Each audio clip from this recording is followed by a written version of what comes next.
Hello guys, இதுதான் பார்த்தீங்கன்னா 7 segment display. இந்த 7 செக்மெண்ட் டிஸ்ப்ளே வந்து எப்படி சால்டர் பண்ணுறதுன்னு தான் இந்த வீடியோவில் வந்து பார்க்க போகிறோம். இந்த 7 செக்மெண்ட் டிஸ்ப்ளே நீங்கள் எங்கே பார்த்துருப்பீங்கன்னா கால்குலேட்டரில் பார்த்துருப்பீங்க, அப்புறம் டிஜிட்டல் கிளாக் அண்ட் டைமர்ஸ்லாம் வந்து பார்த்துருப்பீங்க. இந்த பிசிபியில் பார்த்தீங்கன்னா லே அவுட் கொடுத்துருக்காங்க. இந்த லே அவுட் மேலே தான் நம்ம வந்து பண்ண போகிறோம். பேக் சைடில் பார்த்தீங்கன்னா பின்ஸ் இருக்குது. ஸோ இந்த பின்ஸில் தான் நம்ம வந்து சால்டர் பண்ண போகிறோம்.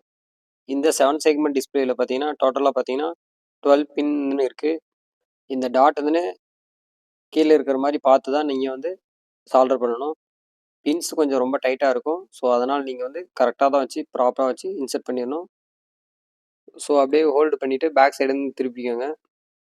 பேக் சைடில் இருந்துன்னு லீடு இருக்கும். அந்த லீடுக்கெலாம் வந்து ஃப்ளக்ஸ் வந்து அப்ளை பண்ணிடுங்க. இது வந்து லிக்யூட் டைப் ஃப்ளக்ஸு. அப்புறம் சால்டரிங் ஐயனை வச்சு ஸோ ஒவ்வொரு பின்ஸாக நீங்கள் வந்து சால்டர் பண்ணிடுங்க. ப்ராப்பராக வந்து சால்டர் பண்ணிடுங்க.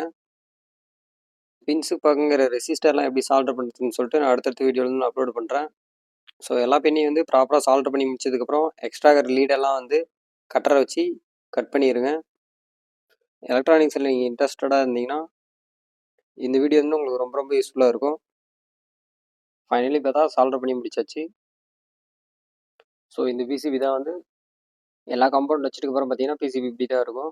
இதனுடைய ஃபுல் வீடியோ லிங்க் வந்து டிஸ்கிரிப்ஷனில் கொடுக்குறேன். எலக்ட்ரானிக்ஸில் நீங்கள் ஒரு பிகினராக இருந்தீங்கன்னா நம்ம சேனலில் ரொம்ப ரொம்ப யூஸ்ஃபுல்லாக இருக்கும். தேங்க்ஸ் ஃபார் வாட்சிங்.